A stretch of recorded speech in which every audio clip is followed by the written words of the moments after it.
Thank you, Ayo, and thank you, Minister Ince. And for those who don't know, I don't know if Ayo shared that he's with Drummers from Home, and I guess Minister Ince is now part of that group, so thank you, Minister Ince. So, Minister Ince, Christine Hansen, distinguished panel members that are scattered around the room, ladies and gentlemen, good evening.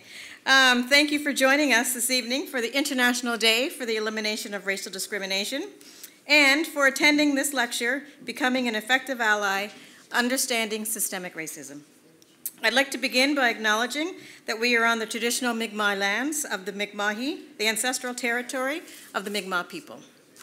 My name is Tracy Thomas, and I'm the Senior Policy Analyst with African Nova Scotian Affairs. And together with the Human Rights Commission, we've partnered to host this event for you this evening. And really wanting to recognize the importance of this Day of Remembrance. So thank you all for attending. So at this time, I'd like to call on the CEO of the Human Rights Commission, Christine Hansen, the Director and CEO of the Human Rights Commission, to officially welcome everybody here today. Thank you.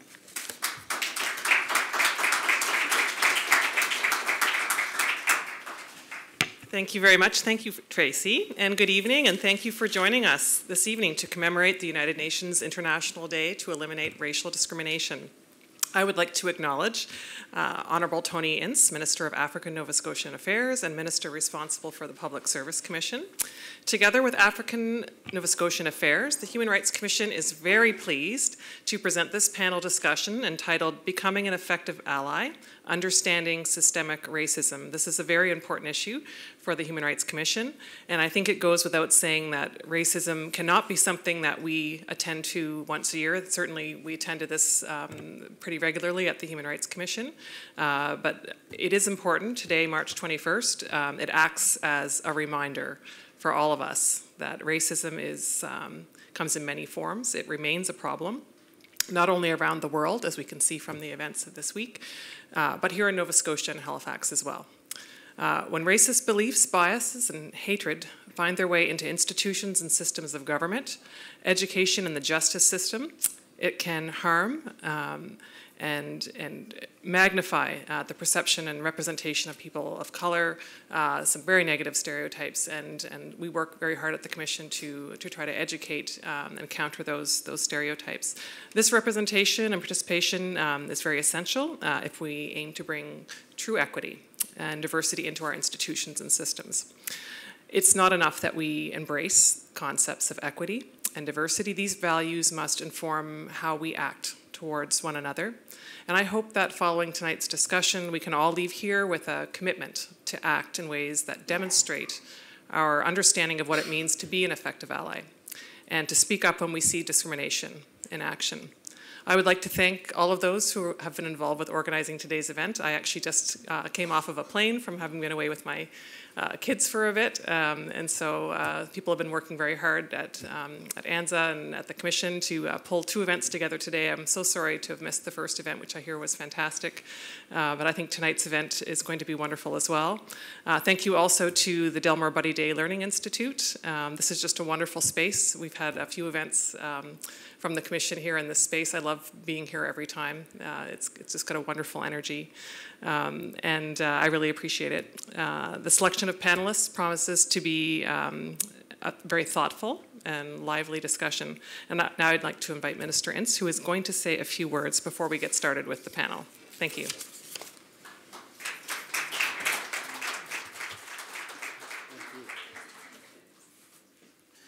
Good evening, everyone, and thank you, Christine.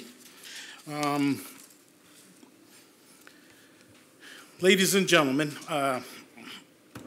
I too would like to first of all acknowledge that we are in Mi'kmaq, the ancestral territory of the Mi'kmaq people. I'm pleased to join you as we come together to recognize the United Nations International Decade for the Elimination of Racial Discrimination. Today, we are joining people from around the world to take a stand against systemic racism, discrimination, prejudice, and related intolerances, which is still a reality in many parts of the world, as we've all, was mentioned and as we've seen in the news most recently. We must continue to address issues of race that exist in our society. We must be willing to have those difficult conversations. We must listen to each other and hear each other.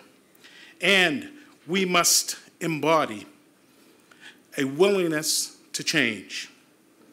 Nova Scotians deserve to live in a place, in a province, where all individuals are treated with dignity, equity, and respect.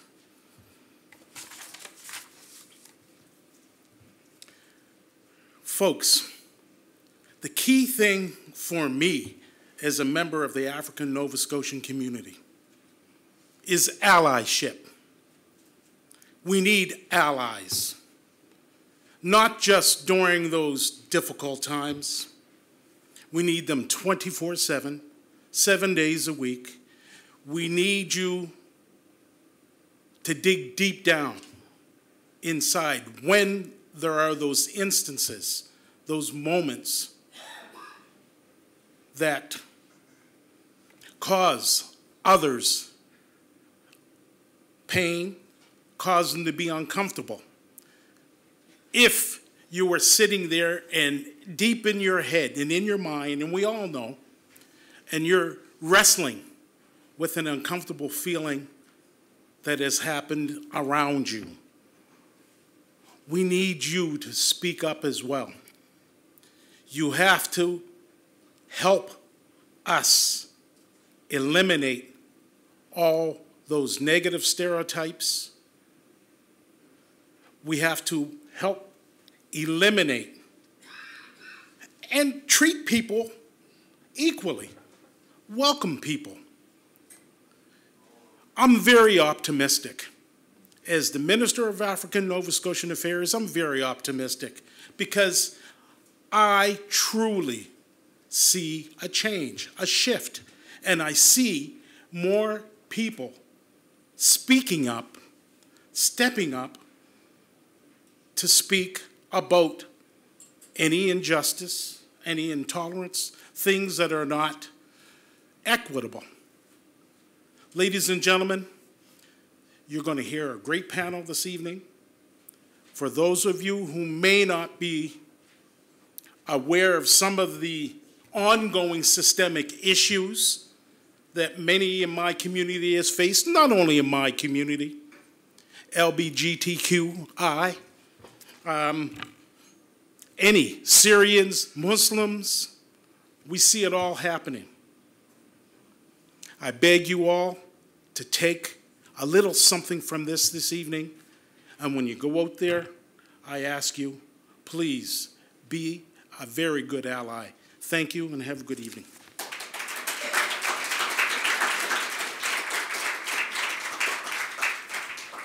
Thank you, Minister Ince. Thank you, Christine. So now it is my pleasure that we have a little bit of entertainment. So I want to introduce Shanice Skinner. Shanice is from New Glasgow and is a graduate of Wilfrid Laurier University, holding an honors Bachelor of Music in vocal performance.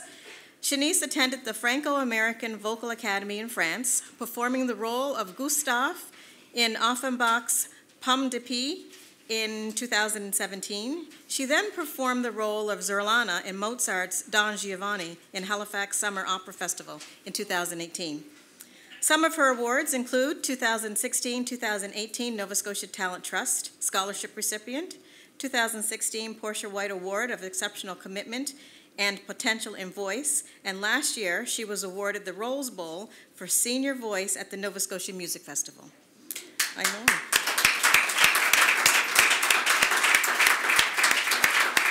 And that's not all. This past August, Shanice was Nova Scotia's voice representative at the 2018 National Music Festival in New Brunswick.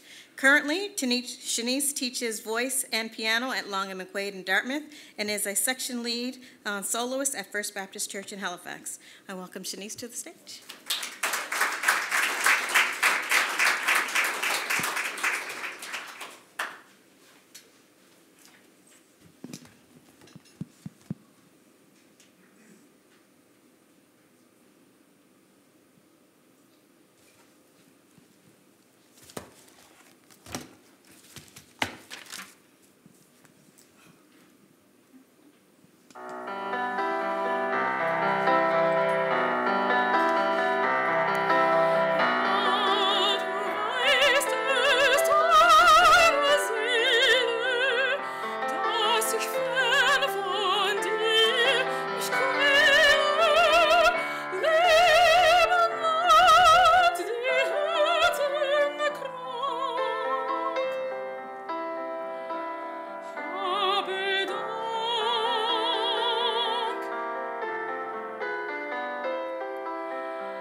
tell that's a person from New Glasgow. Thank you.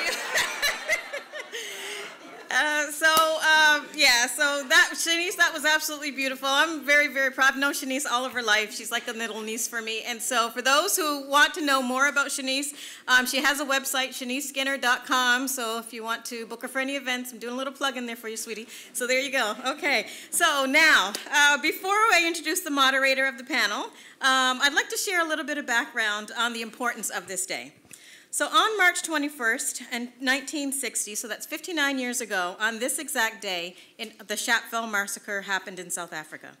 This is when police opened fire and killed 69 people at a peaceful protest, peaceful demonstration against apartheid, the pass laws in Sharpeville, South Africa.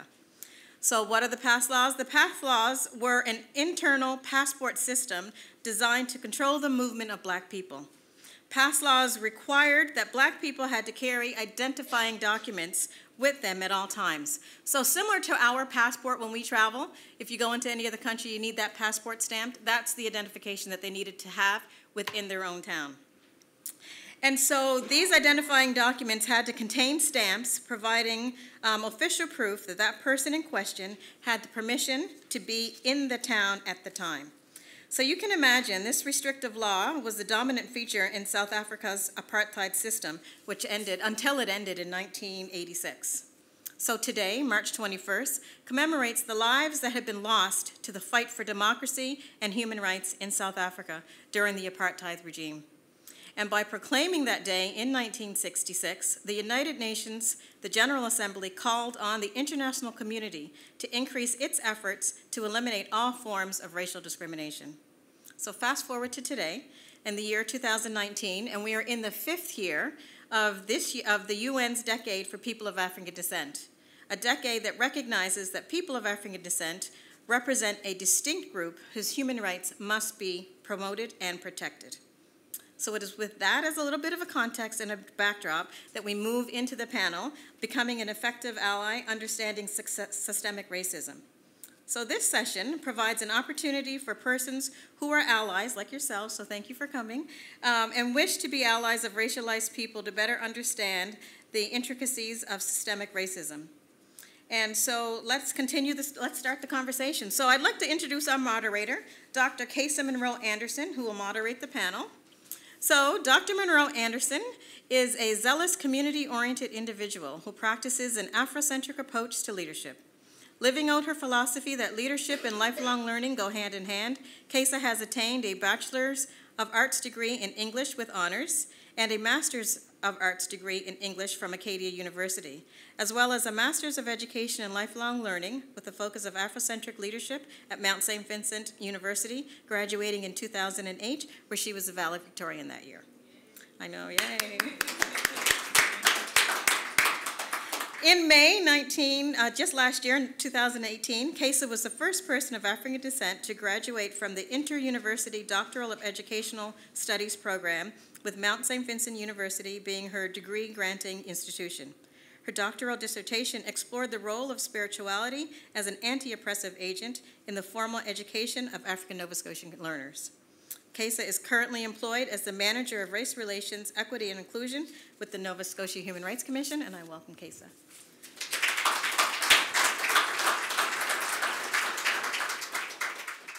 Good evening, everyone. And welcome, and thank you very much for coming. It's beautiful to see this room packed to the point of overflow. I want to thank you again for coming, and thank you, Tracy, for your warm introduction, and also for the opportunity to work with you and the other folks at ANZA. Welcome, Minister Ince, and thank you for coming, and welcome back home, Christine.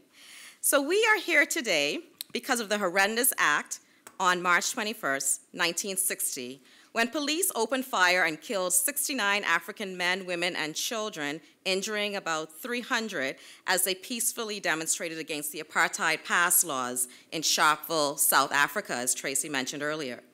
We are here today because it has been 50 years since the United Nations International Convention on the Elimination of All Forms of Racial Discrimination, and it was about 50 years since that was enforced in 1969 in response to that racist act.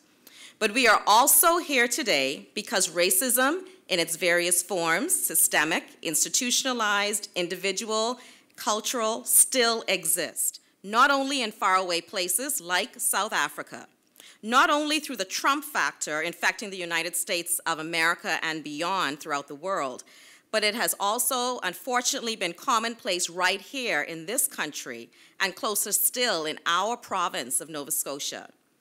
I hold the position of Race Relations, Equity and Inclusion Manager, and the Nova Scotia Human Rights Commission has such an office because of the Donald Marshall Jr. inquiry, which sought to correct traditions of systemic racism, which resulted in a Mi'kmaq man being wrongfully convicted in 1971 of killing an African Nova Scotian man and spending 11 years of his life imprisoned for a murder he did not commit.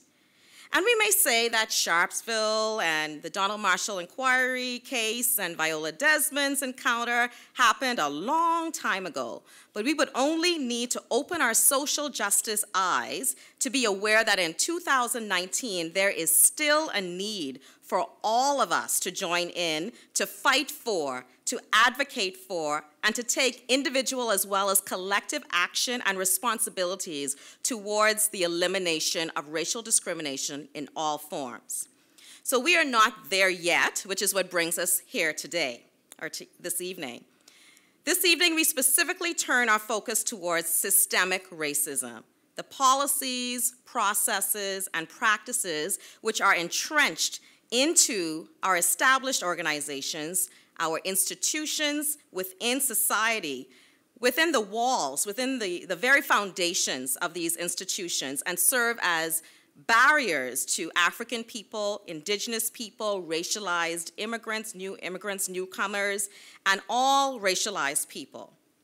So we're here to talk about how the inner workings of systems discriminate against racialized people. We're also here to talk about how non-racialized people can serve as allies, how non-racialized people can use their influence, power, and privileges in the work towards eliminating these barriers.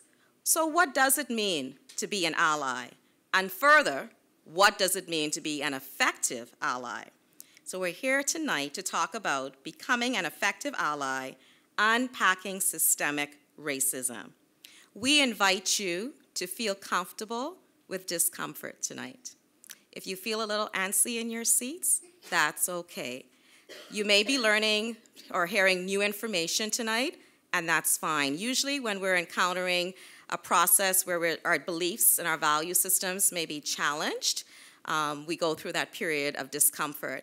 And we invite you to sit in it, as we normally say, Mahogany and I in our training sessions, just sit in it and work through that in that space tonight with us. We invite you to do that. We also invite you in the spirit of reconciliation, as we acknowledge that we are on Mi'kmaq territory, to think about what are your responsibilities, what is your role as it entails eliminating racism. What can you do with the power that you have, with the privileges that you have, with the opportunities you have? We invite you to recognize that Nova Scotia is the birthplace of African presence in this country. And what does that mean as we reflect on the history of Nova Scotia and on the realities of today in Nova Scotia? Ubuntu, I am because you are. It's a South African philosophy that means that a person is only a person because of other people. So in this space, we're all connected here tonight. We're connected in this space of sharing and of learning. And I hope that you will join me in making this space as safe as possible. Without further ado, I'd like to welcome our panelists to the front. First of all, I will invite Sunday Miller to come forward. Sunday Miller completed her post-secondary education at Dalhousie University, where she obtained her first degree in developmental biology and then went on to obtain a master's in business administration. As well as working overseas, she has served as the executive director of a number of community organizations such as the Black Educators Association, ADSM, and the National Historic Site of Africville. At present, she is the academic chair for the School of Access at the Akerley campus of Nova Scotia Community College. Sunday prefers to work in collaboration with people and tries to treat everyone with respect, since she believes that we all have gifts which, when released, will create a stronger home, community, and organization. Let's welcome Sunday Miller.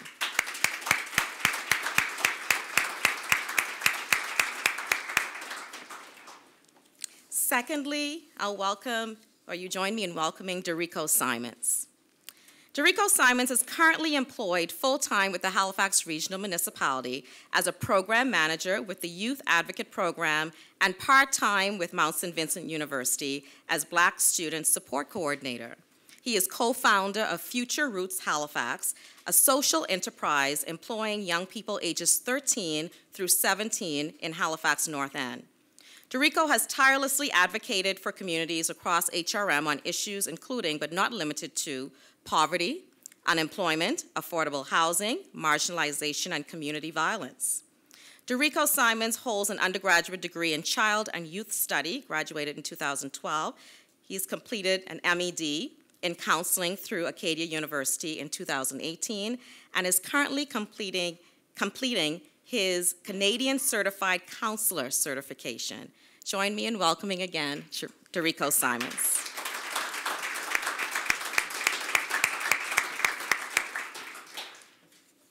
Shakira Weatherden, we welcome you. Shakira Weatherden is the CEO of Uruhu Professional Development and Consulting Services. Shakira is a respected trainer with nearly a decade of experience in sexualized violence, equity, and inclusion. She provides subject matter expertise and leads the implementation of equity-related programs and serves full-time at Nova Scotia Community College as the Equity and Inclusion Consultant. Supporting organizations and communities to create safer, more welcoming, and inclusive environments is Shakira's passion. She received her MA in Gender and Peace Building from the United Nations mandated University for Peace, and her honors Bachelor of Arts in Gender and Development Studies from the University of Toronto. Let's welcome again Shakira Weatherden. And our last panelist is Donnie Fairfax. Let's welcome him.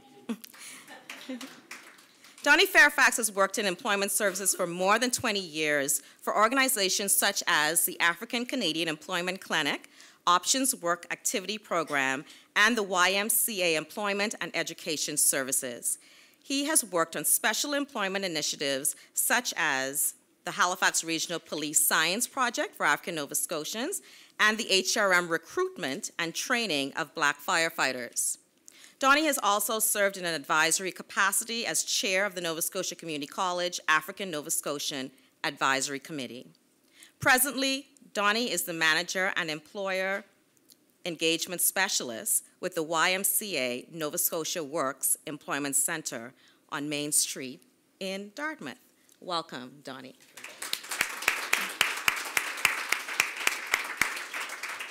So we had an earlier panel today on systemic racism, and we had a power panel. And I believe we have an equally powerful panel tonight, so it's my pleasure and my honor to have you join us tonight, panelists. What I will do is ask that we start from Sunday, and we'll work our way over. And you're provided 5 minutes, as you know, to provide your insight on the topic. After those minutes, and Tracy's going to help me to time keep so that we stay on point, and she'll give you a sign when you're coming towards the end of your 5 minutes. And at that time, I will offer some questions to you and then open the floor for more questions. So thank you very much, and we look forward to hearing from you. The topic of my talk this evening is called Living in a Culture of Racism. And I want to state up front that I am speaking from my own personal observation and experience. And a racist culture is insidious. And it's a mindset of racism that is pervasive throughout the culture. The Canadian Oxford Dictionary defines racism as a belief in the superiority of a particular race, prejudice based upon this belief, antagonism towards other races, especially as a result of this prejudice, and lastly, the theory that human abilities, intelligence, etc., are determined by race. When we speak of systemic racism, I believe that we are saying that we have a culture of racism. A culture of racism impacts everyone, and not just those who are being oppressed by the racist attitudes. Culture is defined as the arts and other manifestations of human intellectual achievement that has been regarded collectively. It's also the customs, civilization, and achievements of a particular time or people. The mode of behavior within a particular group. And it's also improvement by mental or physical training. Our culture is something that we practice without even thinking about. So if we are living in a culture that is racist, that racist behavior is something that can be practiced unknowingly and or deliberately. And you may ask, well, how is that possible? I would say that the deliberate process would be the creation of messages and systems to support those messages that are being delivered en masse to the general public. This is how systemic racism is created. And this process started many centuries ago in the 1600s with the creation of messages to enable slavery of highly skilled Africans to start and thrive. They created messages and they put it out there, and it was very successful. And this is what has caused people of African ancestry to have their human rights violated on a global basis. For this reason, the United Nations has declared a decade of people for African ancestry in 2015 with the theme of recognition, justice, and development. They understood that of all the peoples on this planet, people of African descent were the most likely to have their human rights violated. And what part do we play in this process? We participate in this system when we receive and we believe the messages, the negative comments, or the stereotypes that have been said about who we are, what we can do, how we're supposed to walk, think, and act. If we receive those messages without questioning them, then we are unknowingly practicing racism against ourselves and against others. It's not what they say about us, it's what do I say about myself when I look within. Who do I say I am? The last definition that I was going to say I put up on the board, but it's not there, that was I stated was the improvement by mental training. And I would suggest that if you can improve by mental training, then you can also destroy or weaken by mental training. And what is mental training? Mental training is the continuous receipt of negative thoughts about who you are and what you can do and be. And unfortunately, both sides may not realize the extent of this impact that these beliefs have upon our behaviors. If we have wrong thoughts toward ourselves and towards others, we will behave in wrong ways towards them. Oh, 1 minute left, can you imagine? And this in turn will lead to poor results. And we see these messages all around us in the media, television, the news, and they're telling us who we are and who we are not. And a study has shown, for an example, it's the silent messages as well. African descent children, when they start school, are identified as the most alert and the most disciplined. But by the time they're in grade 2 or grade 3, they are the problem child. Why is that? It's because of the silent messages. A noise happens over there and Johnny's sitting over there. But instead of the teacher looking over there, the teacher looks, where's Johnny? Johnny puts 2 and 2 together. Oh, I'm supposed to act up. So Johnny does, self-fulfilling prophecy, because of a mindset. And we do it internally as well. It was identified that my first degree is in developmental biology. I'm a scientist at heart. But when I was on campus and when people found out that I was doing science, they said, well, blacks don't study science. We don't do math. I said, well, I do. I'm good at it. I like it. That's what I do. But again, where did that message come from? It was a wrong message, but it was received and it was welcomed. So we have to recognize that sometimes these messages make us immune to what's going on around us. Just one more example. I was working with a group of women, and we were getting together to talk about empowerment and challenges that they were facing. And so there were a number of immigrant women, a number of African Nova Scotian women, young, old, all different ages. And everybody was going around and they were talking about the challenges that they were having in business. I'm talking really fast, I know. But part of it was that and most of them brought up the fact that they were being discriminated against and racism. When it came to the young one, she was around 21, 22, and she was born and raised in Nova Scotia, and she said, I've never been discriminated against. I've never experienced racism. And so they asked her, these other women asked her, well, has this ever happened to you? Well, yes. Well, that's racism. No. Did this happen to you? Well, no. Has that happened? Yes. Well, that's racism. No. And it was really sad because I recognized, because it's so normal for her to be treated that way, she didn't see it for what it was. That's wrong. And that's what systemic racism does. And that's what living in a culture of racism does to people. And that's why we all have to fight, and that is resist the messages. We choose. We choose what we listen to, what we watch, and what we read. And we have to choose not to accept the negative messages. Because if we do that, we can change our culture, one person at a time.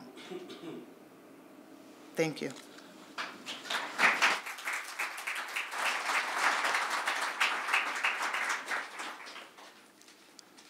My time didn't start yet, did it?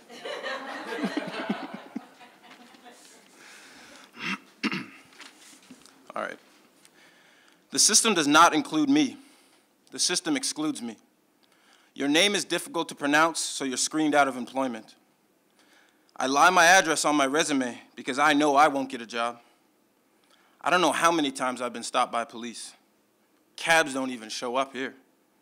Systemic racism. Society's loudest secret that we all talk about. History repeats itself because the present has not listened. To thrive in a system that has historically was not built for you, by you, or with you is difficult and often daunting task for people from marginalized communities. To understand systemic racism, one must seek to understand a system's function and its purpose. I often ask myself the question, is it the system that is racist, or is it the people that embody discriminatory ideology and practices? There are a lot of great people that work in a system that is malfunctioning, but there's also a lot of people with racist ideologies within those systems. Here's a quick story. It's true. So I was a part of a think tank conversation North End Halifax a few years back. There were representatives from Toronto, from a bank that we all know and love. They stated their hiring practices at one point were to screen out names that were difficult to pronounce. If resumes came with addresses from particular communities in the GTA, they stated they would screen them out. And now, of course, the woman who mentioned the story was retracting her statement, as it was said in error. But this was a true story and was said in front of many folks. And so this, of course, is an overt practice that is easy to point out and, if known, can be rectified. Systemic racism is built and ingrained into large systems. And the question that many ask is how? We've not to forget that during our history and the inception of these systems, that people of color were not considered human. And so do you think that anyone who was not considered human had their thoughts, feelings, hopes, dreams, and wishes worked into any system upon its inception? Here's an excerpt from the Canadian government's website. Canada's legal system is based on English and French systems. Explorers and colonists brought these systems to Canada in the 17th and 18th century. Direct quote from the website. So, proving that we we were not a part of the inception of the justice system. A few local examples. We know that African Nova Scotians make up nearly 5% of the total population, but we also know that we make up 14% of the incarcerated population. We know that Black and Indigenous students are suspended at a higher rate. We also know that Black people are 3 times more likely to be street checked by police in Halifax. Society either pretends it does not know of the situation, or people feel, in fact, incapable of doing anything meaningful about it. I often repeat this sentiment that as society, we have become complacent to these issues.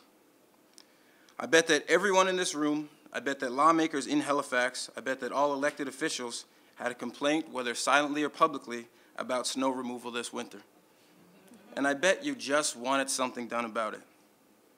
And have we taken a collective public stance on systemic issues the same way we did with snow removal?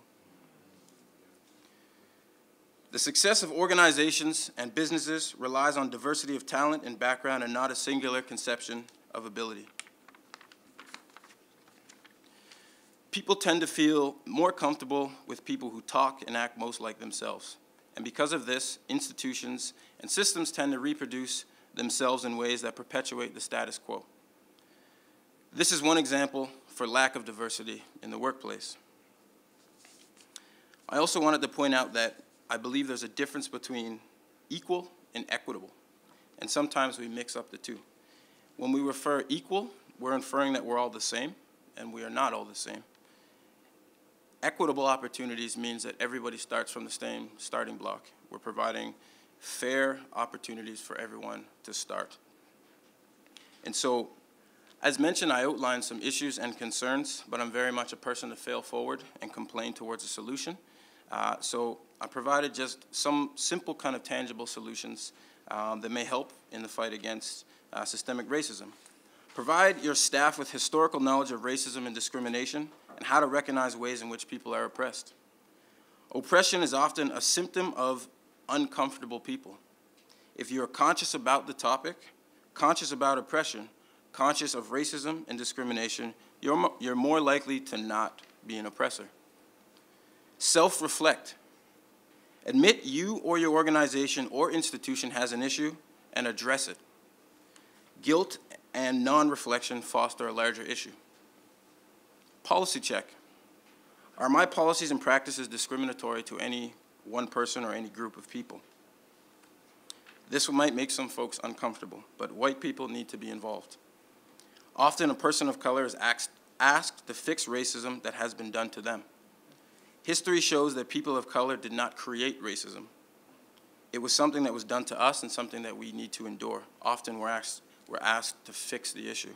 And we need folks who currently have power and privilege in society to be a part of the issue that we need to change. The top person in charge of your organization needs to get on board. You breathe the workplace culture and set the tone for what is acceptable behavior. And then repeat that process. So, as people, we no longer want sympathy. We no longer want apologies. We no longer want hope. We don't want well-written emails and speeches that were crafted by communication departments. We ask for action because we've talked enough. And the thing is that we need to get it right, and we need to get it right now. And certain situations, in a lot, these things are life or death for people. And the noticeable complacency collectively as a society, and that's not negating that the work that individuals, organizations, and groups are doing, but collectively, that same energy that we bring when our driveway or our streets aren't plowed, we need to bring that same energy to issues that are affecting people of marginalized communities and affecting people in the streets of Halifax.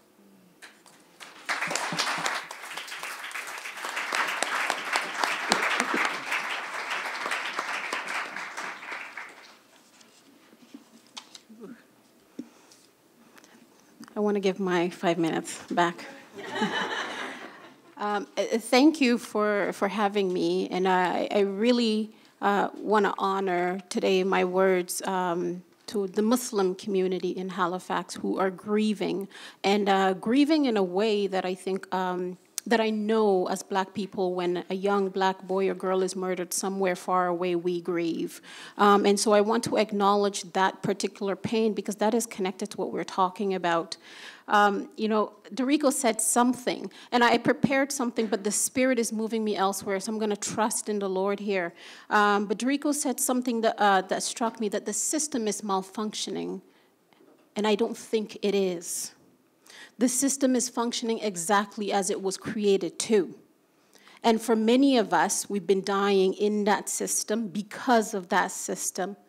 And it is that same system that needs to change. In fact, I would be very much happy if it was malfunctioning. When we have systems that were created on and created out of a necessity to turn human beings, brown and Black ones, into capital, then we have systems like the ones we do, whether they're the educational system, the legal system, social system, housing, et cetera, et cetera.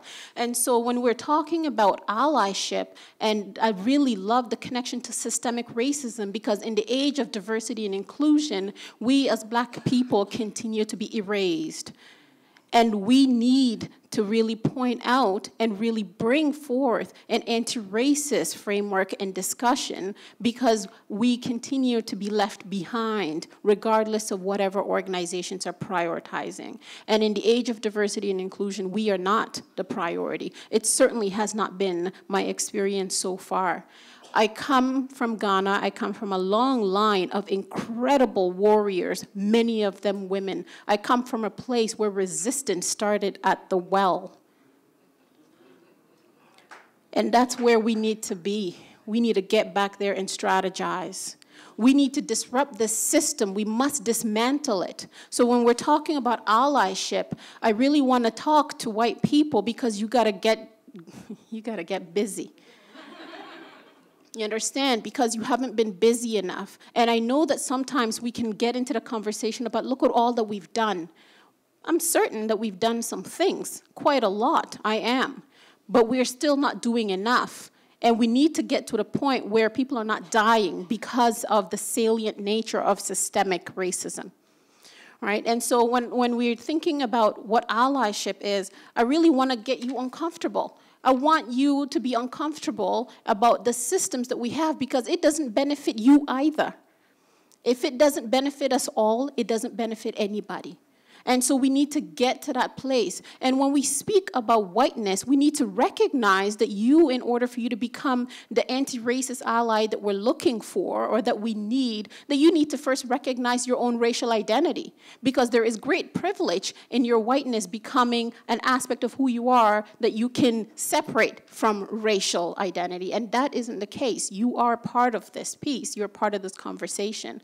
And so we need to get you, or you need to, rather, to get yourself into a place where you're exploring your power and privilege. I simply always say to students, particularly white students that I work with, that white people, you need a family meeting, and quickly.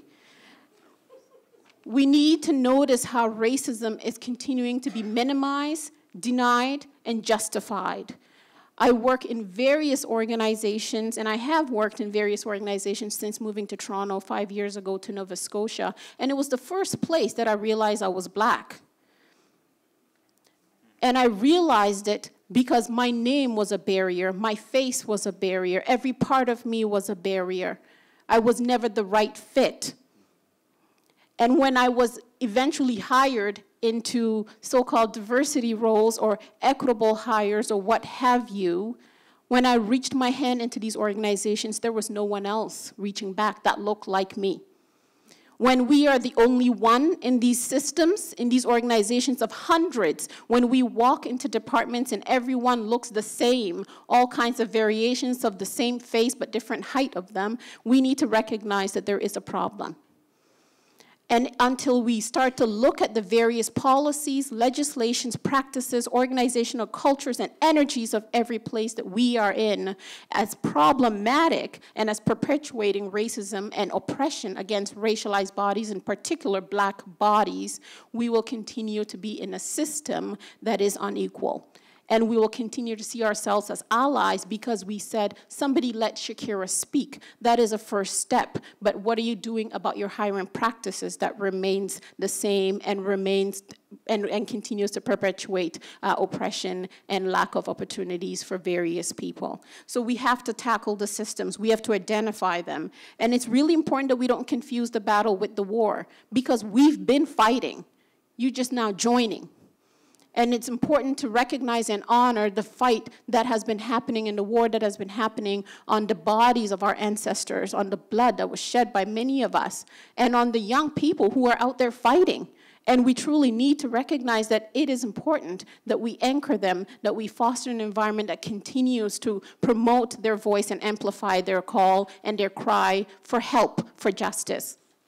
It's also really important that we think about how we're supporting leadership of people of color. Because I work in a place where there are so few leaders of color, but I know when there is one because of the ways in which we speak about them, the ways in which we either criticize them rather or ever so differently. And it isn't to say that be uncritical. We must be critical, but we really must also think about where and how we are critiquing various people of color and ways in which our unconscious bias and sometimes our explicit racism is at play in the ways in which we look at and speak about leaders of color. And it's really important that we recognize that we not have to do it alone. You do not have to do it alone. There are many people who have contributed and developed great bodies of work, of research, of knowledge about the fight that we're in. And so recognize that there is already things happening. Where can you join and how can you join? And as allies, sometimes, all the time, you need to step back. And one of the things that I really felt in my spirit to say is that what I'm really tired of is people seeing themselves as allies. Because you see yourself and you do the work of disrupting systems of oppression for a particular group doesn't mean you're doing it for all groups. And so those are some of the most dangerous ones. We need to call for co-conspirators, people who are going to stay there and remain there when there are reprisals because of action and voice. That's what we need, co-conspirators in the trenches with us. Thank you.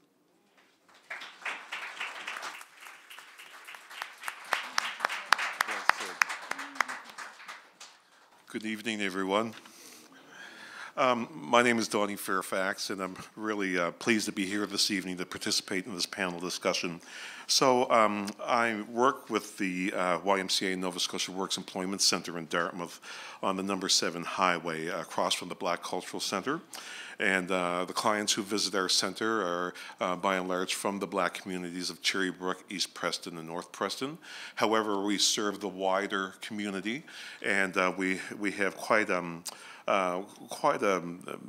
different sets of people who come to our center for service. We're a full-service employment center offering resume writing,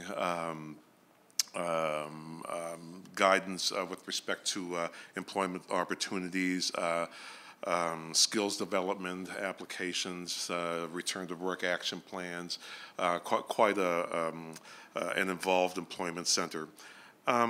I left employment services for about 5 years to work in private sector, to help out a friend to grow his company, actually in the nursing and home care sector, and thought I would do that just for a change because I'd been in employment services for over 20 years and just wanted to experience life in another world. In private sector, I never worked in private sector. I always worked in public sector organizations and not-for-profits. So it was quite an experience for me to go there after, the work that I've done in employment, which has by and large been advocacy for persons of African heritage in employment.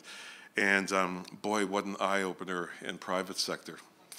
Let me tell you, there is absolutely no mercy whatsoever in private sector when it comes to acknowledging the underrepresentation of peoples of African heritage and employment. There's absolutely none, no consideration. It's profit-driven, and I know I'm speaking here, and categorizing a large body of employers, but in that line of work, I was able to get around to get a sense of you know, how it is there. I remember having a discussion with my nurse manager about why people shouldn't be allowed to call into the service and ask for whatever color person they would like to have. Can you imagine speaking to me like that? Well, she didn't know who she was talking to, but I told her as the manager of the organization, we don't do that anymore. You know, we just don't.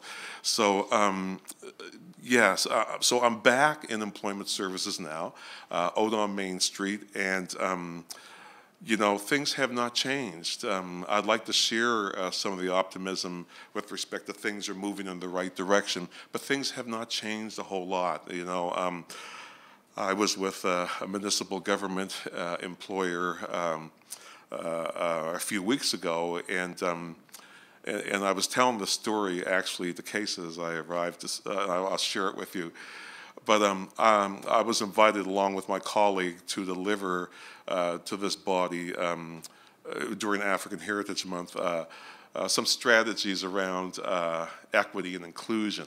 You know, so I was looking forward to it. You know, of course, I would look forward to such an opportunity. And I come up on the floor off the elevator, and I'm walking towards a reception desk.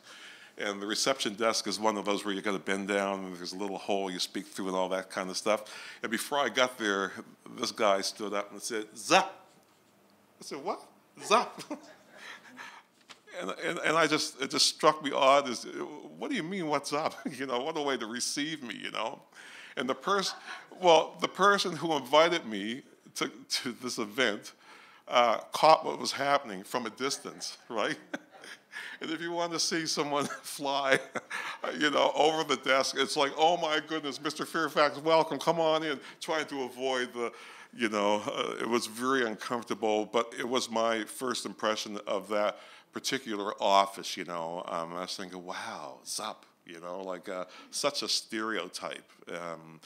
And I was not impressed, nor was I impressed after I got in the room, because to be quite honest with you, there was 21, I don't know if you would refer to them as middle managers in this group, but it was just a homogeneous group. They were all white and pretty much women. I'd say 85% women. And, you know, and what was discouraging to me, in fact, I was, during the presentation, really quite guarded with what I had to say, because I was really shocked by how I was received, first of all, coming through the door, but secondly, this organization we've worked with over the years now, geez, we're going back a few years. I mean, I've worked with them well, might as well get it out, it's HRM. Work with them during fire and emergency services. I mean, you know, and we're going back, 11 years there, and you know, I was just shocked of all the work that we did or tried to do, and I was asking for certain names, right? Oh, they're gone. You know, they've, you know, rightfully, you know, they've retired, and but I was thinking, my goodness, we have a lot of work to do. You know, it's not like I'm there preaching to the converted. I mean, we really have a lot of work to do for those of us who are advocates, you know, on behalf of, you know, people who have limited access to employment. So in the Prestons, you know, our community is really underemployed. Underemployment is just rampant, you know. And, you know, I watch our white clients come through the door, and they kind of find their way. It's interesting. We can provide minimal assistance to them, and they're on their way, you know. Ray Ivany used to tell me that, you know, Donnie, you have to get across to people how it is that you ride that white wave of privilege. And I said, well, tell me, Ray, what does that mean? And he explained it, and I was so proud of him because he knew exactly what it was. He was prepared to say it. A true ally, if any of you know Ray Ivany, a true ally, he'll speak it. But that's the way it is. And I see that now as I'm older and a manager. I'm just kind of watching. Okay, so. These people come to the employment center, we can offer them minimal assistance, and they're on their way. When someone from the black community comes in, oh my goodness, we need wage subsidies, we need you know, all these mechanisms to get it working, to get them employed. Yeah, 1 minute left, thank you. Glad I looked at that. I have 1 minute left. But it's nice to be able to bring these things to people, but to our people, it doesn't necessarily translate to employment. So even with the wage subsidies, with the various programs, that doesn't necessarily mean it translates to work. So we have a lot of work to do. I may have a chance later to speak of the allies, right? But I'll stop now. Just nice chatting to you guys, that's all. Thank you. Thank you very much. So, I'm going to start my questions maybe by asking Sunday and Dorico if you would respond to this one. Sunday, you talked about us having a culture of racism. You spoke to a normalization of racism, Dorico, as well as Sunday. And Sunday, you said that our culture is racist. So my question is all hope lost? How can we begin to dismantle systemic discriminatory practices? How can we fight against racism, acknowledging that we live in a culture that's racist? Because fighting systemic discrimination, or systemic racism specifically, can seem like trying to pin down Jell-O.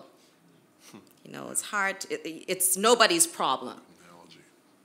Dorico, you said, is it the system or is it the people within the system at work? Whose problem is it? So how can each of us take responsibility to learn new ways of seeing policies and practices from a different perspective, you know, and how, not seeing as one-size-fits-all approach, because we know that doesn't work, so that we can dismantle these systemic and racist practices? That was like 3 questions. Sorry. So I'll start with a few things. First, I think that there needs to be a distinct acknowledgement that it happens. There's several systems, several organizations who won't admit that there is systemic racism within their organization. So we start there. Then as I mentioned, we need white people to be a part of the solution. And so needs to be a lifelong commitment, because I can't go home and change the color of my skin, but you can go home and choose not to be an ally. And so we need you to be a part of it. You need to be a part of it for life.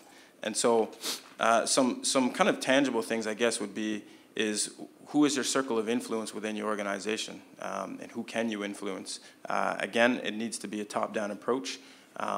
So, you know, if we're talking a justice system, top judge, if we're talking chief of police.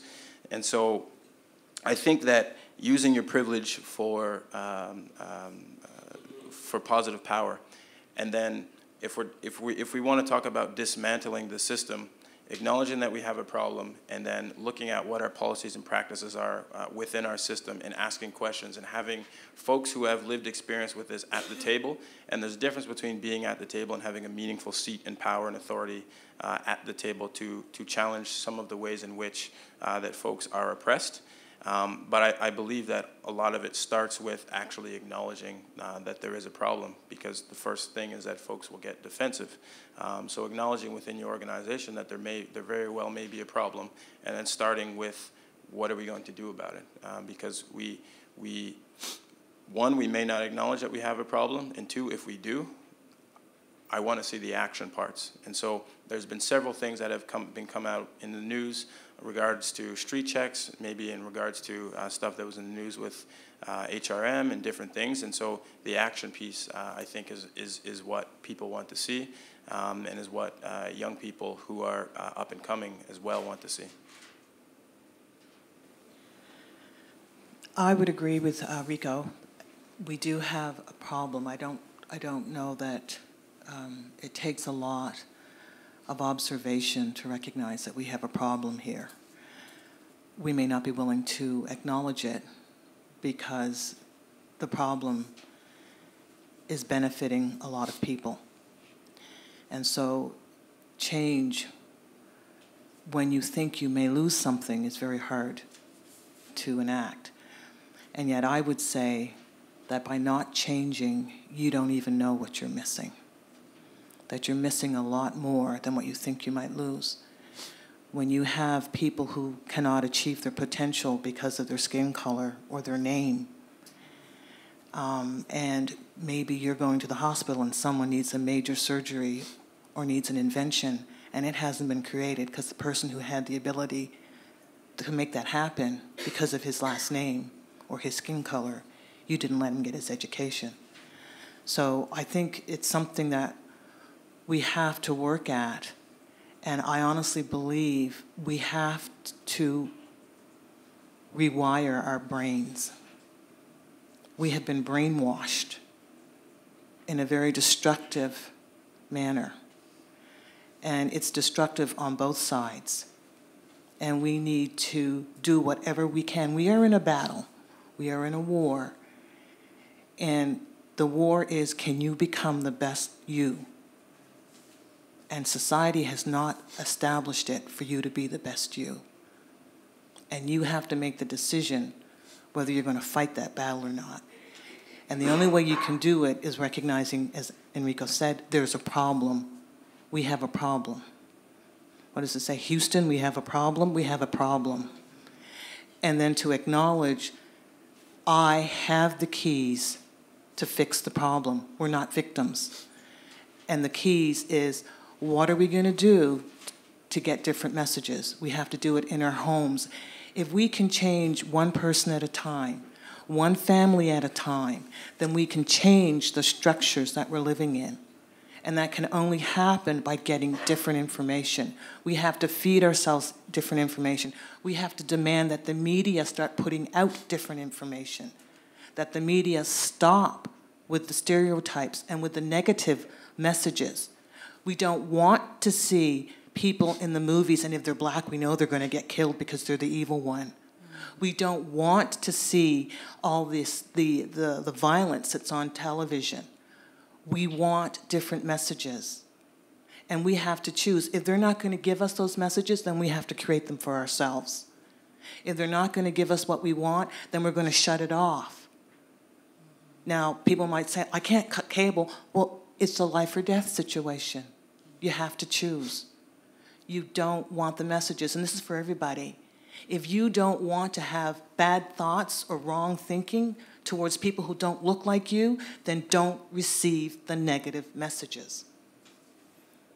You have to stop and you have to reflect and see, what is the validity here? I mean, I know I've had it happen. I've walked down Spring Garden Road and someone's seen me coming and they've grabbed their purse and they've kind of held on to it tighter. Why? I don't want your purse. I don't want what's in your purse. So why do people think and feel that way? It's because they've been given certain thoughts. And our thoughts dictate our behavior. And our behavior gives us results. That's just the way it works. If you want different results, develop different thoughts. Sorry. Okay, so I know it's not my question.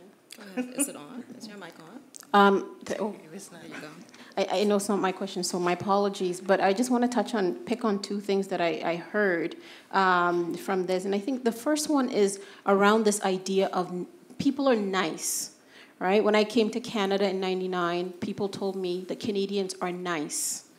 When I came to Nova Scotia 5 years ago, Nova Scotians are nice. And then I learned about Nova Scotian history. And I really wondered, where were the nice people? So niceness doesn't cut it.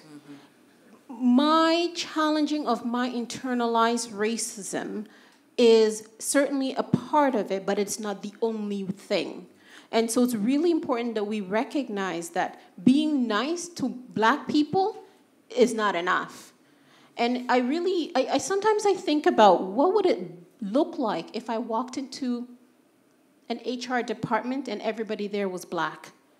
Would the organization really look at their hiring practices and think, we need to review something here? I think they would.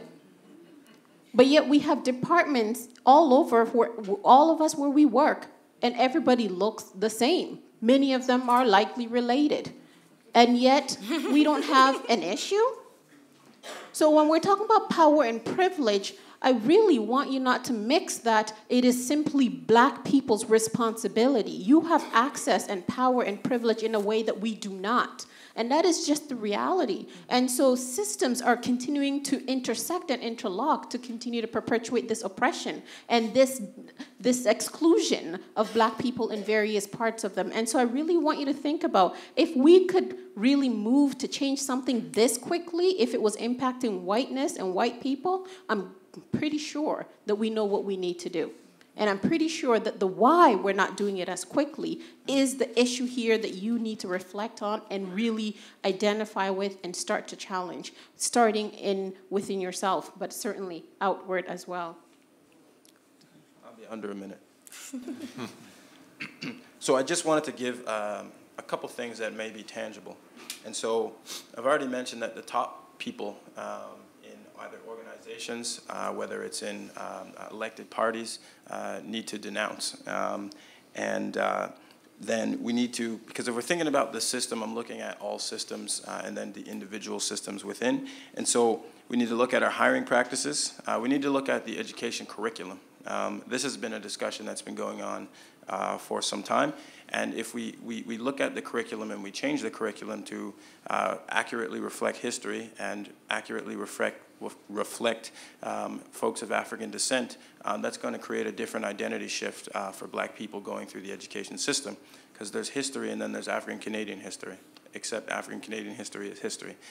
See what I mean? And so then we need to look at our policies, and we need to look at the media. And so media has a big role in terms of creating narratives, untrue narratives for black people.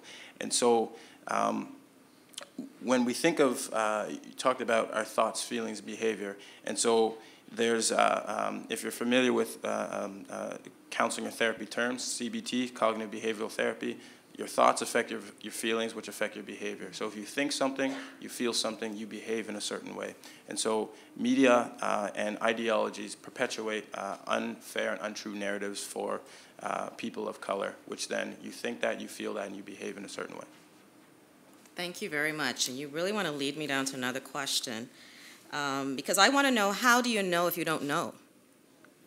How do Sunday talked about needing to resist the messages, but how do you ever arrive at that place of awareness so that you can identify the messages that you need to resist if you want to become an ally, if you don't have the tools that it takes to even identify what those messages are? I'll just ask one person to respond to that, if you may. Do we not have the tools? I would say we have the tools. We have the tools. I mean, all you have to do is look around in society and know that we have a problem. So you have to ask yourself, what part do I play in this problem? Mm-hmm. And then you just have to keep asking yourself, keep going down, well, why did I think that? Why did I do that? Keep going down, keep drilling down, and be honest. You might not like what you see or what you hear about yourself, but if you're serious about making a change, that's what you need to do. That's how you come to truth. I mean, we all want justice. We all want to have a prosperous life, but you can't have it if you don't have justice, and you don't get justice without truth. And so you have to go through that process. You know, I've been I don't think your mic's on. Pardon me? Can we have Donnie's mic on, please? Oh, it's on? Yeah.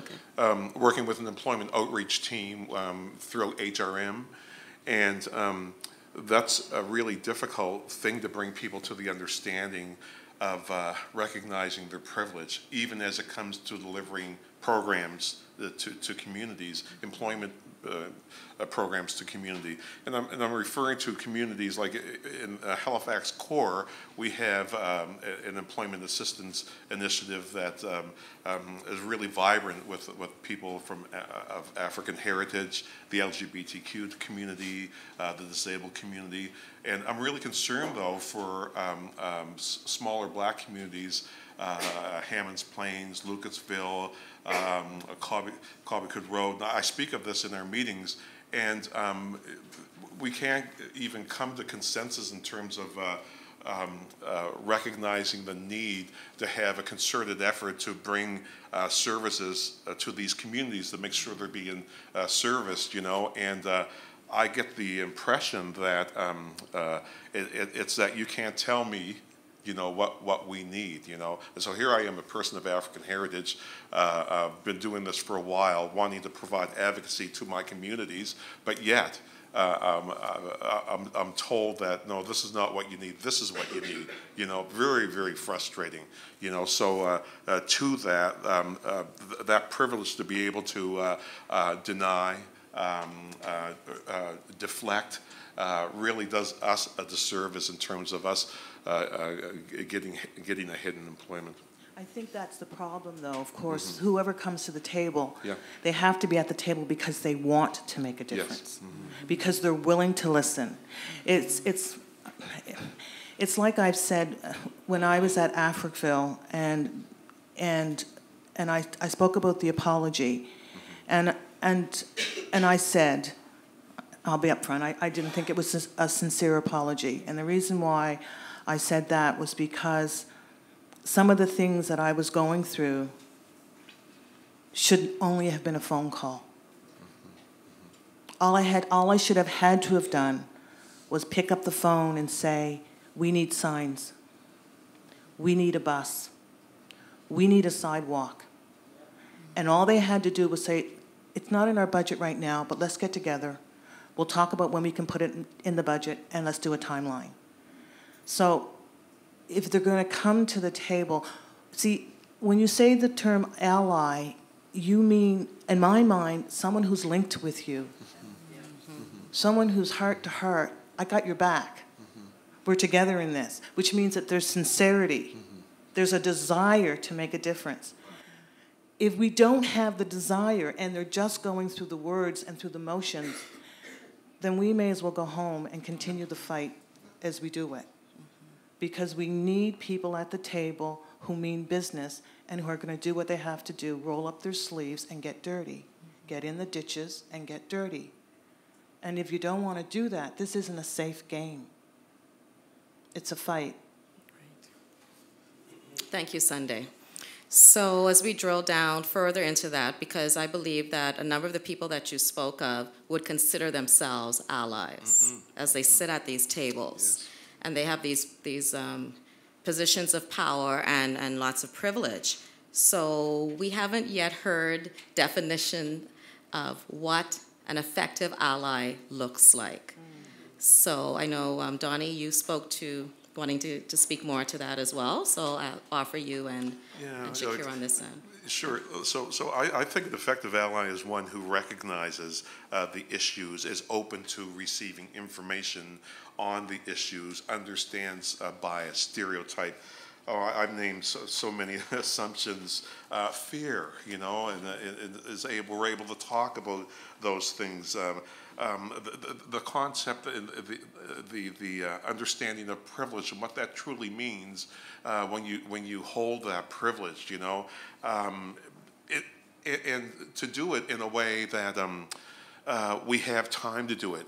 My presentation the week before last, in a couple hours, doesn't do anything justice. Back in the day, we have some allies here in the audience, Vicki Samuel Stewart and Linda Nickel, previously of the Human Rights Commission, who have assisted us over the years in bringing awareness to the hospitality industry and so many industries. I believe we need to get back to that and make it regular that we do that. We need that, because the situation I walked into the week before last, as I told you, I was appalled. that there had been a backward shift, as far as I could see, in terms of, someone say something? No, I'm saying right. Yeah. So anyway, yes, so in terms of, understanding those barriers, and young people, I find, don't have a sense of that unless it's brought to them, and and lots of young people are very open-minded. I think it's prime time to bring these issues back, not in a 2-hour session, in regular intervals. Vicki, you'll remember, we used to have regular sessions, and people came to that table, but, I'll tell you just a brief story about in the hospitality industry when one of the general managers called me because one of our students, one of his staff felt that one of our students was being rather sexual towards her. And it really bothered me, thinking, oh my goodness, I wonder what happened, because we worked so hard to bring these young people into employment in untraditional roles in the hospitality industry. Anyways, come to find out in meeting the employee that she didn't really have an issue with our client. It was her boyfriend, her partner, that had an issue with her working with a black man, on shift, But kudos to the manager who had your training, Vicki, who thought that, geez, like there's something here. I'm going to call Donnie, and because there was a time when he would have just let him go.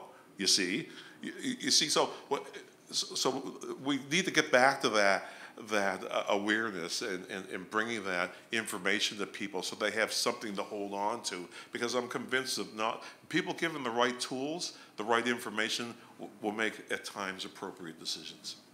Thank you. Yeah, I don't even know why I'm bothering to add, but I will because I'm Ghanaian. When we speak about allies, I think about young people.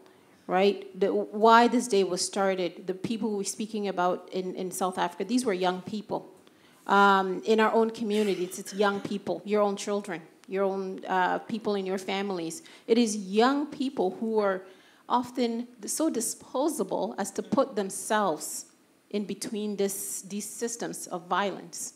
And so when I think about effective allies, I think about the young people in Halifax that continue to shout, to create space, make space, and who continue to face the level of incredible violence in this community for speaking out against injustice, because they recognize that injustice anywhere is a threat to justice everywhere. So when we're talking about what effective allies is, I think effective allies are people who recognize that they don't need to make assumptions. They don't need to ask for proof. So when we say that this is happening, you don't need to say, oh, really? How?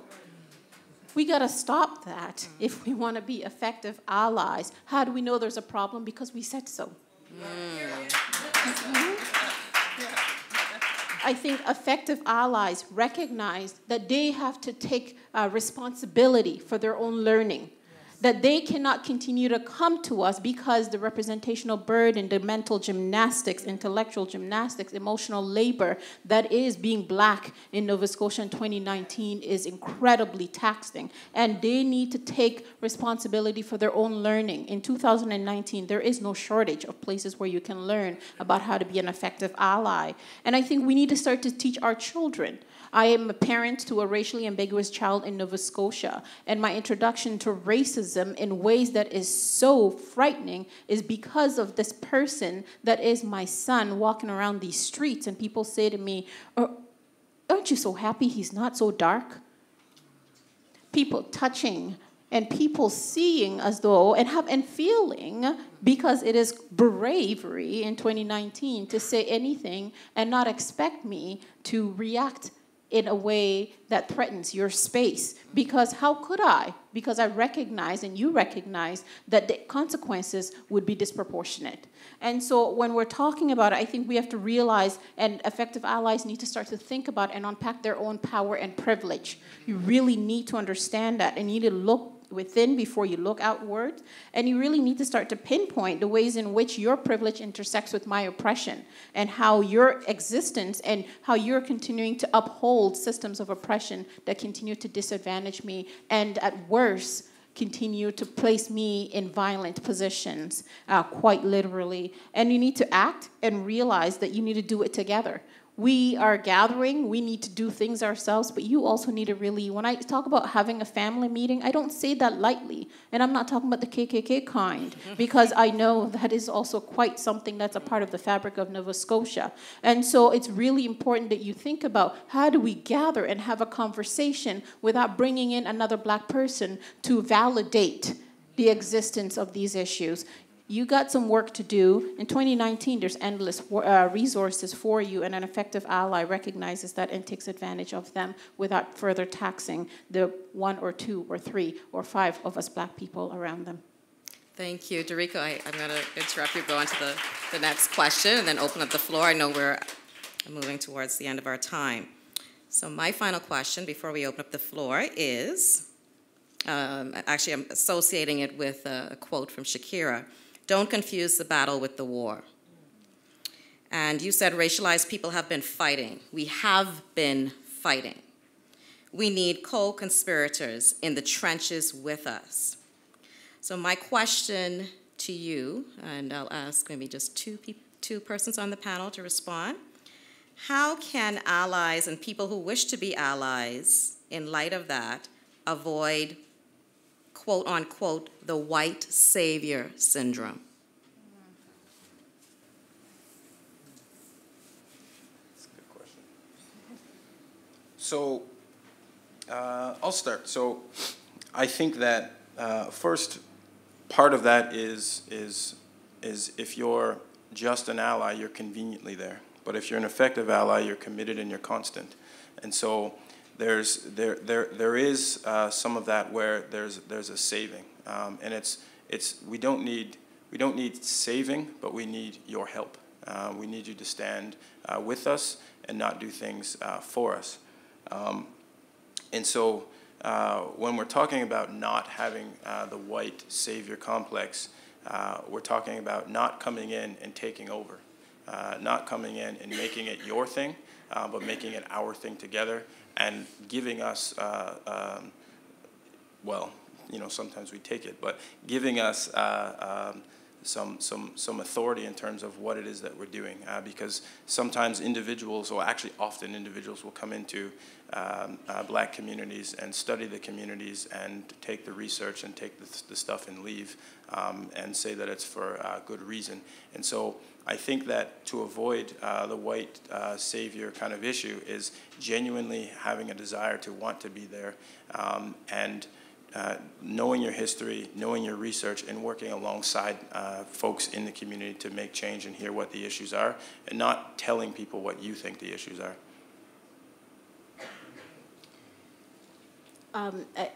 I think the white savior complex is something that really needs to be really dismantled. And when, I mean, I'm trying to speak from a local, but as someone who's also Ghanaian, white savior complex means so much to me.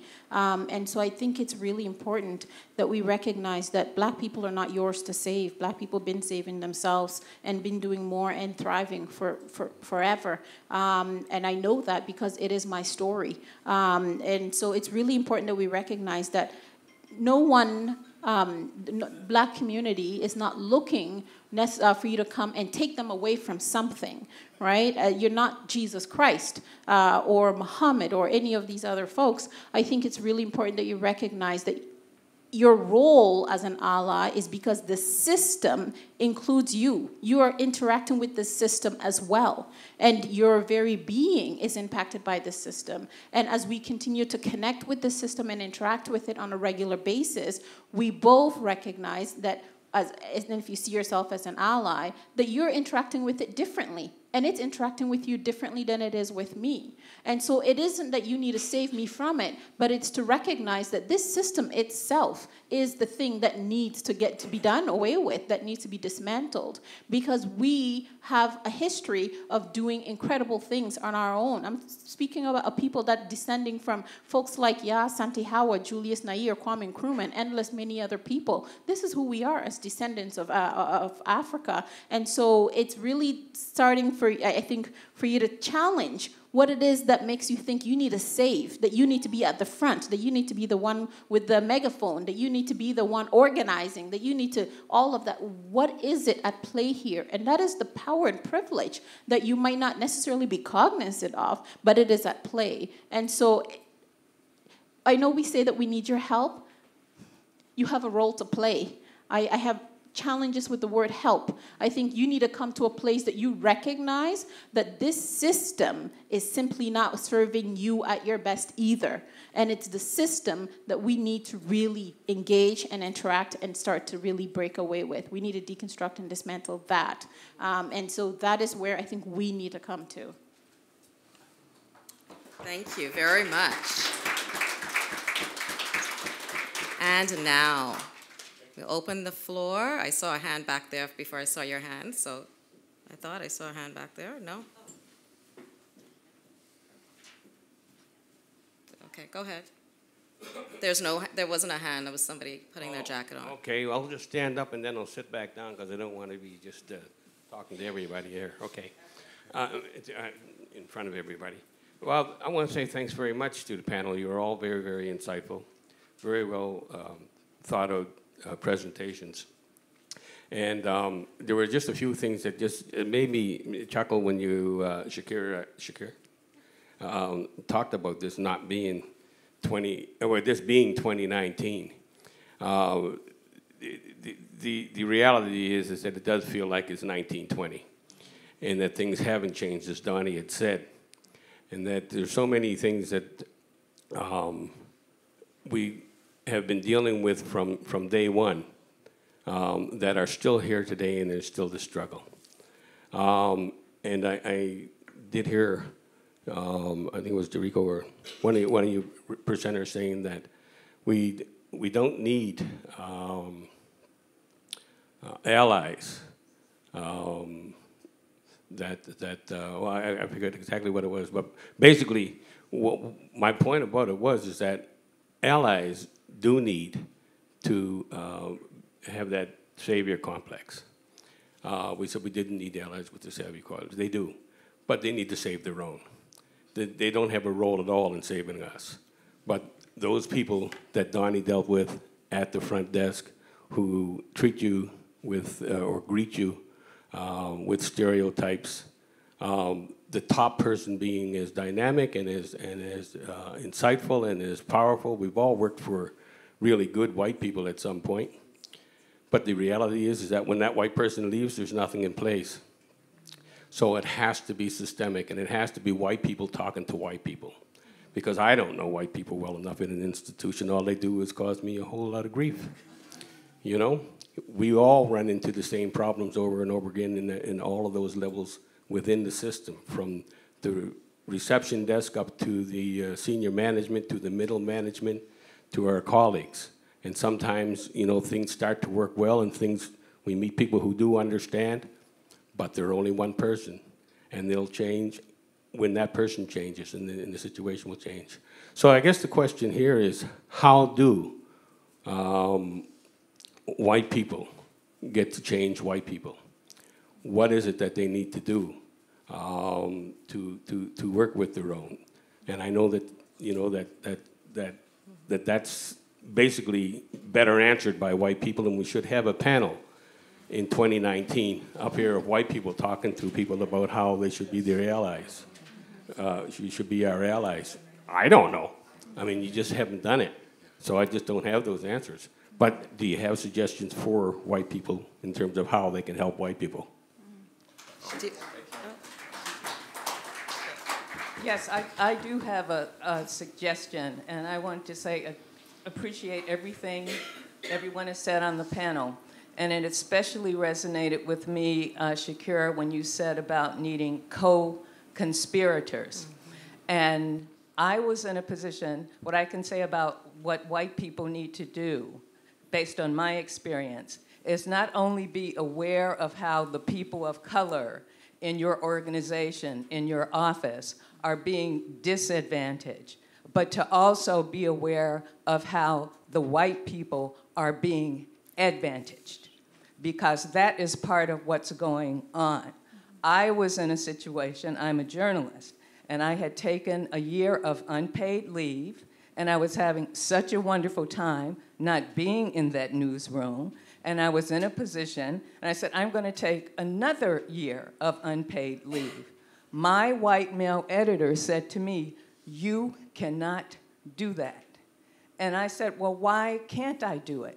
He said, it will set a precedent for people wanting to ask for leave. I said, a precedent of people asking for 2 years of unpaid leave? I just happened to be in a position where I could do that because I don't have a family, because I was living with a friend of mine.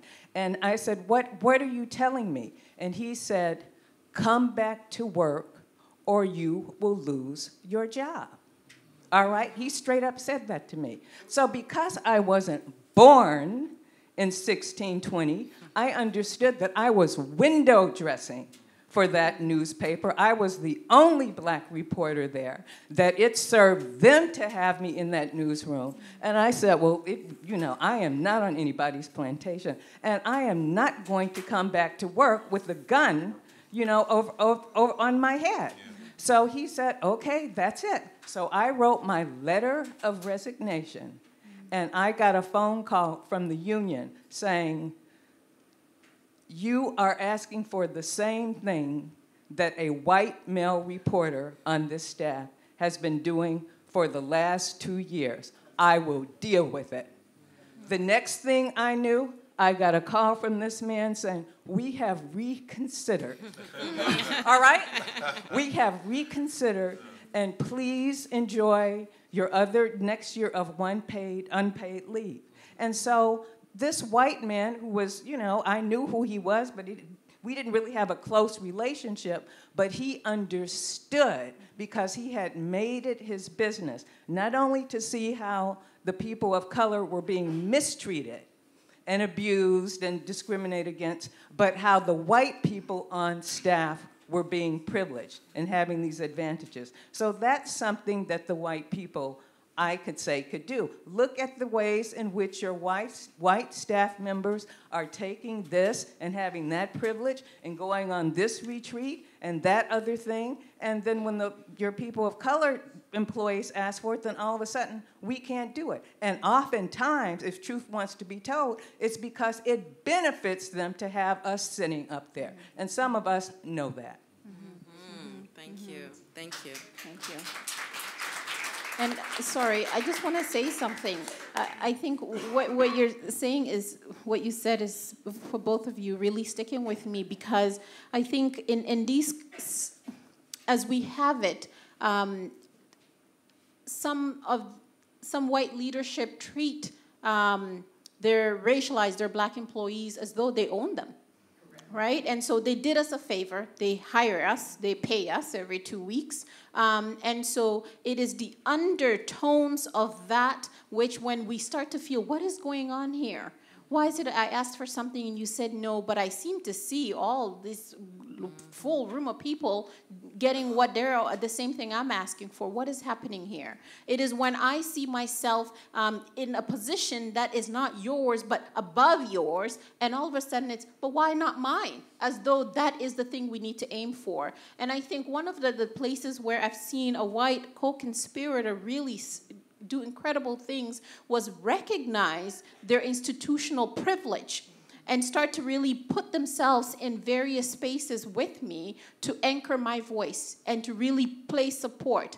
They didn't completely understand it. They recognized that they were putting a lot of things and a lot of pressure in terms of what I would be dealing with after those meetings, and made it also very clearly that should there be any reprisals, they will continue to be right next to me, bringing forth what I was pushing for. And I think that's what we need, right? There's going to be reprisals. And when we speak up and we challenge, or even when we bring up anything, it's, there goes that Negro again. And this happens often, all the time. And that's where you actually need to be. Not in the front in front of the cameras and things look fine and shiny, but when things are really ugly behind closed doors after we've been called in to get a talking to because we spoke at a 1 or 2 pitches too high, that's when you need to be there. Thank you. Go ahead. My sister, it seems like we're vibing on the same frequency. I was just at a conference, a student-run conference on Saturday. It was supposed to be about how to create a more inclusive space for racialized people. There were 2 presentations about the issues that were affecting Black people and Africans. And then someone had the audacity to talk about Black communities as a place, as a negative place that people need to figure out how to move away from. They were referring specifically to to where we are right now. And so there were a bunch of university professors there who had been teaching the students apparently about anti-Blackness, but they didn't say anything about it. So then I put up my hand and nobody responded, and then I got up and I said, I am Isoko from the west coast of Africa, and we have a sacred duty to be concerned with the things that affect our communities. So I have lived in this community, and I'm appalled that someone would say something to say that their office moving away from, basically, it wasn't any friendship center they were talking about. They were talking about how they're moving away from a bad neighborhood and they're going to move up the street, and it will be safe for these international students to come to now. They were mainly talking to international students, mostly from India, that are in Cape Breton. And so I questioned that and just made it clear to them that that's anti-Blackness that they were practicing. I was evicted from that conference. So the question is, how do we deal not just with the so-called white allies, but also racialized people who the system is using as buffers? You know, because we have a bunch of people who don't want to talk about the issues that affect issues of race. And so the systems conveniently will either hire a white woman or they'll hire a racialized person who they think is not going to either act too Black or is not Black to meet their quota of so-called diversity, and then use them to silence us when we actually talk about anti-Blackness. So I guess that's my question in a nutshell. Who's going to take that one?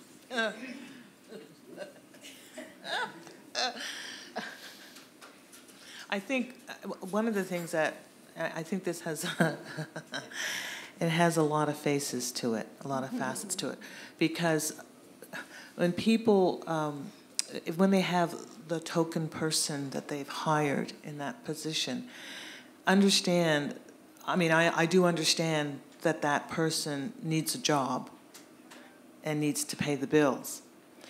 And we put a lot of pressure on them because we expect them to speak out, and yet they are probably afraid to do so because of the repercussions that will happen.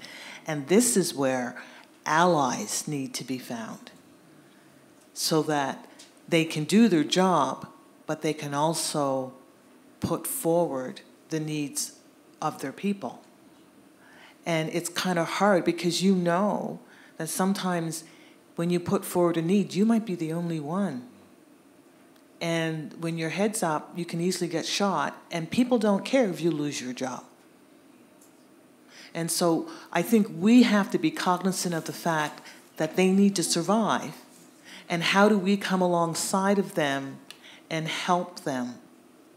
And for those who are the other extreme that really don't care about their people, we just need to take them out back and have a conversation with them. I thought you were going to say something else Sunday.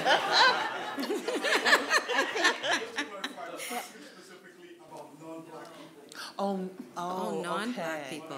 Oh, okay. Sorry, I misunderstood. I misunderstood you too. Okay. Anyone else?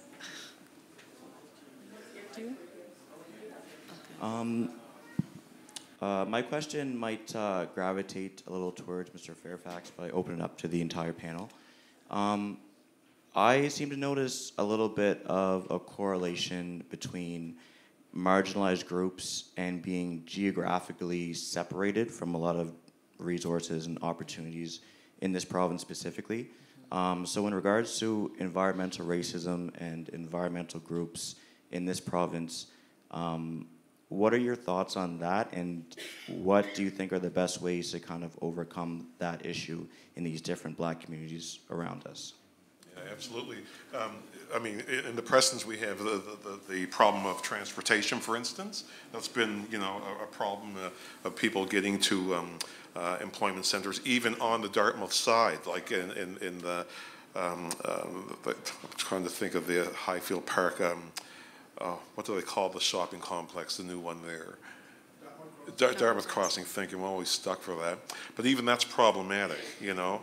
And so, and that's been the nature of racism in terms of, you know, the settlements there in the Prestons, you know, and people were put out there for a reason, you know, far away from everything and everybody else, you know. So people have adapted to the point where they've arranged transportation, they carpool, those sorts of things in order to get to work, but it still remains problematic, you know, especially for those who are disenfranchised and don't have the financial resources to, you know, like some people come to our office for bus tickets, and we routinely keep bus tickets just for that reason, you know, to enable them to get to work if, you know, that's problematic, you know.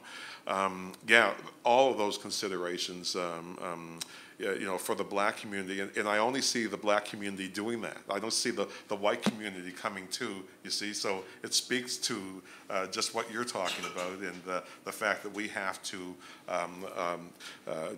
provide in that way, yeah. And I would like to add too that you did indicate that it's historical, and it is historical. We did not choose to live that far away from the center. Yeah, that's right. That's where we were permitted to live. And as historical in 2019, that's another problem that we have, that deliberate decision-making on our behalf has never been acknowledged and therefore rectified. That should not be a big fight today to get the funds so that people can access the centers for employment, for medical purposes, for education. Yeah, and to that, even with the bus system that serves those communities, it's still not adequate, you know, so, yeah. Thank you very much. Dorigo, did you want to add to that? Yeah. And we're going to wrap up our questions because of the time, but I saw you give me a look. Yes, just thank you. a couple things. I think, like, if we think about some of the black communities in HRM, North Preston, East Preston, Union Square, Mulgrave Park, even they're somewhat food deserts in terms of resources that are around those communities. And if we think about the community design of them, it's especially the public housing communities. I've read some research on Mulgrave Park, and that community was designed to be undesirable. It was designed for people to move in and move out, but the opposite has happened. And the communities are designed in a way that's not conducive to foot traffic coming in, and it's boxy, and they're not actually set up to kind of fit in with the rest of society. It's almost as if there's, you know, outside, once you're in the community, you're in the community, and you feel kind of boxed in. And so I think, however, I think that with those issues, the communities have historically become extremely resilient. There may be certain people in certain communities who you know you can go to get certain goods. Folks in the communities are helping out individuals with ability issues and getting to grocery stores. So we've figured it out, but it's still not equitable for those communities. But we've figured it out, and the communities have kind of gotten together and made it as accessible as possible for themselves. Thank you very much. As I reflect again on another quote, and this one was from Shakira as well. There's one more question. Okay. Actually, I want to make a comment as opposed to a question. So is it connected to that? Because I have a comment. To the discussion that we're having tonight. On that topic? Because I don't want to get disconnected from this, what they just said. Could I make my comment first and then refer to you? All right. So the comment was that Shakira had mentioned that the system is not malfunctioning, it is doing what it was designed to do. And we're speaking about the historical placement of people of African descent in Nova Scotia and understanding that black people have been historically penalized, were penalized then, are still being penalized. So we need to call on our planners, our developers within municipalities across the province, it's not only in HRM, but across the province to address this systemic isolation that continues to impact upon all areas of life as it regards racialized people, black people specifically, because then, and I had the opportunity to work in one of those municipalities, because when you address or you seek to address the issues, then you're told there are not enough people in these communities to bring in bus services. Or that's zoned in the wrong zone. Well, you are the one who holds the policy to zone, so rezone. And the reason there are more and more people leaving Black communities is because of the services that are not available and accessible to them. So we continue to have this circular argument when it's in fact steeped in that malfunctioning, no, proper functioning of systemic racism. We see it every day at work. Thank you, Charlie. You go ahead. You're welcome. I just wanted to very quickly make a couple of points when it comes to what can be done to be an ally. And I will say this because I don't work for government at this point in my life. And I know that those who do work for government may not be in a position to say it. But I think all of us who have concerns need to pick up the phone or go to the computer and send an email to our elected representatives or to the senior management people within the government, because the folks who work there can't do it. They can say, you know, if this happens, the community's going to be upset. And I know when I worked for the city, I said that many times. And then nobody called. Nobody emailed. So you're the one that's looking like you don't know what you're talking about because the community's not upset. We haven't heard from them. So we have, and it doesn't matter what color you are, if the issue is pertaining to racism, you need to let somebody know that you're upset with it. Number two is the issue of mentorship as an ally. Quite frankly, mentorship is nice, but sponsorship is better, okay? And sponsors will put their neck out on your behalf and say to whoever's doing the hiring that I know that Kesa can do a great job and you should hire her and give her a chance, versus working with Kesa to prepare for applying for a job and all of that kind of stuff, because we have great resumes. We have great experience. We're not getting hired because we don't make the hiring decisions. So we need people to influence the ones that are making the hiring decision. Sponsors, not mentors. The last comment I want to make is this is deja vu, because many of us in this room were in the library 40, 50 years ago having these same conversations. And the difference is, you know, some of us are getting tired, but there has to be action, okay? In order to stop racism, you need to take action. If you say it's wrong, that's wonderful, but if you don't do anything about it, we'll be 50 years from now having the same conversation. Thank you. And, sorry, if I can kind of echo into what Charlie was saying, I think you speak such truth because one of the things that I often think about in being in these organizations is, where is my community? When something happens and I am in that organization and you're calling me saying, oh my God, what are they going to respond to this scandal, or we just read this and what have you? Where are you in calling the administration and saying, what is going on here? And then following up and holding them accountable. But certainly check in, and you don't have to be Black. You can call in and check in and hold these organizations accountable in ways that is quite unsafe for the people who are in there. And so I think it's really important that if you see yourself as an ally and something has happened, you know about it because it's all over the media or people are talking about it, call in. Call in and say, this thing that has happened should not be happening. And keep checking in until they tell you something that you're satisfied with. Thank you very much, Shakira. I understand that we have 2 other questions, and it is 8:30, so we understand if some of you need to leave, but we also want to recognize our elders in the room, and we thank you for being here. Thank you. Thank you. My name's Iona Duncan States. I'm a resident or pre-resident of Beachville. But I just feel we're not cohesive enough as a total Black communities. Our community is shrinking very fast. And what's happening is, I noticed that in our African heritage map, Beachville wasn't even there, it was Lakeside.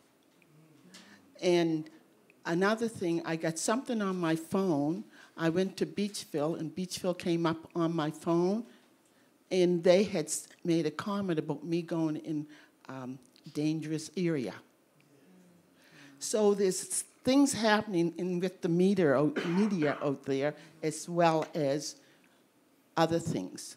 The other thing I want to make a point of was if we're going to work to make things better for ourselves, we have to be more cohesive. We have to, when someone has a problem in your community, we all go to your community. Someone has a problem in another community, we all come together to deal with the matter, because a larger number helps. And most people who are out there fighting for themselves, other than us, they're a grouping. They're going to stand up, arm to arm, linked together as a community. That's all I have to say. Thank you. Thank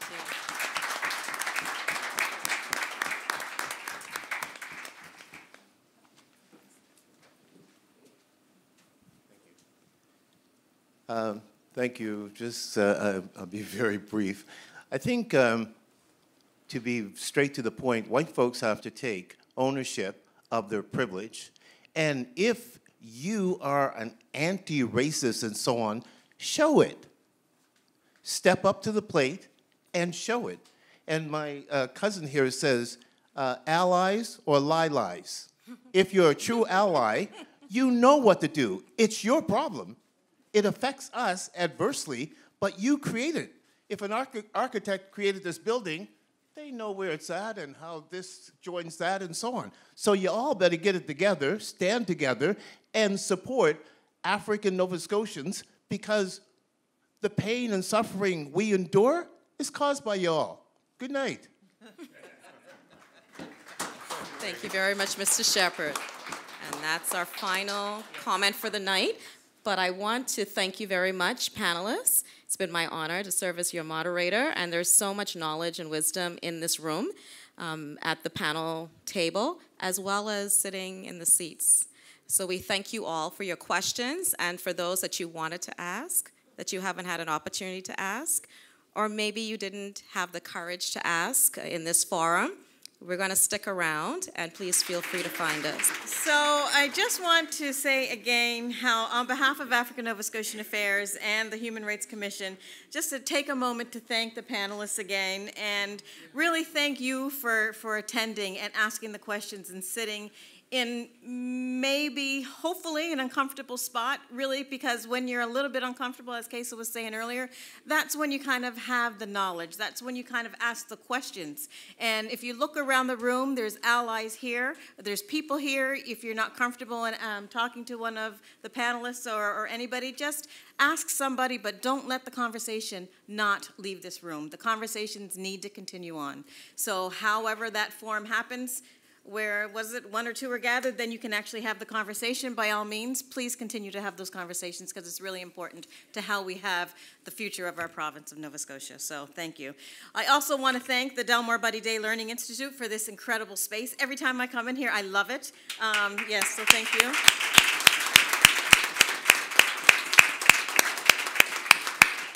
And I also want to thank Mahogany O'Keefe, Suzanne Cloty, Shavaz Bain, and Amelia Jarvis for helping Kesa and I, and Jeff, where's Jeff over Mars? Jeff was here, he's probably gone. But just a thanks, because you know, when you start doing these things, and although Kesa and I do a lot of things in partnership together, it takes a team to really pull something like this off. And although Kesa and I are here in the front, by all means, we are not doing this in isolation, because it really does take a full complement of team to actually pull something like this off. So thank you to everybody there, and thank you again.